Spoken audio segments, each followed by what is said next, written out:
రామాయణంలోని ఉత్తరకాండం ఆధారంగా C Pullaiah, CS రావు దర్శకత్వంలో తెరకెక్కిన భారీ బడ్జెట్ మూవీ లవకుశకి పోటీగా వచ్చిన సినిమాలు ఏంటో తెలుసుకునే ముందు లవకుశ గురించి మాట్లాడుకుందాం. ఎన్టీ రామారావు గారు శ్రీరామచంద్రుడిగా, అంజలిదేవి సీతాదేవిగా ప్రధాన పాత్ర పోషించిన ఈ మూవీలో లవకుశలు పుట్టిన తర్వాత వాళ్ళ తండ్రిని కలుసుకునే ఘట్టం ఇవన్నీ చక్కగా రామాయణాన్ని కళ్ళకు కట్టినట్లు పద్యంకాలంలో చూపించారు డైరెక్టర్లు.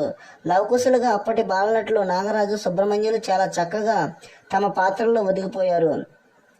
ఎన్టీఆర్కి అయితే హారతి ఇచ్చి దండం పెట్టొచ్చు. శ్రీరామచంద్రుడిగా ఆయన ముఖంలో తేజస్సు మనల్ని మెస్మరైజ్ చేస్తుంది. తెలుగు సినీ చరిత్రలో ఈ మూవీకి ఎప్పటికీ ప్రత్యేక స్థానం ఉంటుంది. అంత గొప్ప కళాఖండంగా దీన్ని తెరకెక్కించారు డైరెక్టర్లు. మొత్తం 37 పద్యాలు, పాటలతో వినసొంపు ప్రేక్షకుల హృదయాల్లో ఘంటసాల గారు ప్రత్యేక స్థానం సంపాదించుకున్నారు. 1963 మార్చి 29 రిలీజ్ అయిన ఈ మూవీ 26 కేంద్రాల్లో 100 రోజులు పూర్తి చేసుకుని రికార్డు సృష్టించింది. 14 కేంద్రాల్లో సిల్వర్ జూబ్లీ జరుపుకుని 6 కేంద్రాల్లో 200 రోజులు పైగా ఆడి సెన్సేషనల్ క్రియేట్ చేసింది. బెంగళూరులో 280 రోజులు ఆడిన ఈ మూవీ 60 వారాల పాటు ఆడిన తొలి తెలుగు చిత్రంగా రికార్డు క్రియేట్ చేసింది.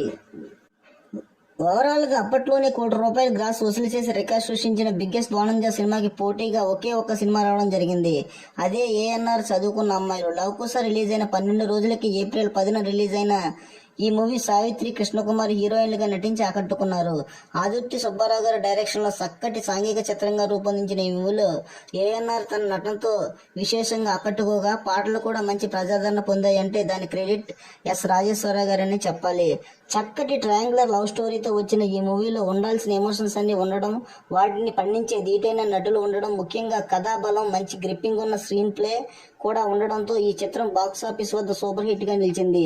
మొత్తం 4 కేంద్రాల్లో 100 రోజులు పూర్తి చేసుకుని షిఫ్ట్ల మీద సిల్వర్ జూబ్లీ కూడా జరుపుకుంది. ఇలా మొత్తం లవకుశ మూవీతో NTR blockbuster industry hit కొట్టగా దీనికి తక్కువ గ్యాప్ లో వచ్చిన ఏఎన్ఆర్ గారి చదువుకున్న అమ్మాయిలు సూపర్ హిట్ గా నిలిచింది. మరి తెలుసుకున్నారు కదా. మరో ఇంట్రెస్టింగ్ వీడియోతో మళ్ళీ కలుద్దాం.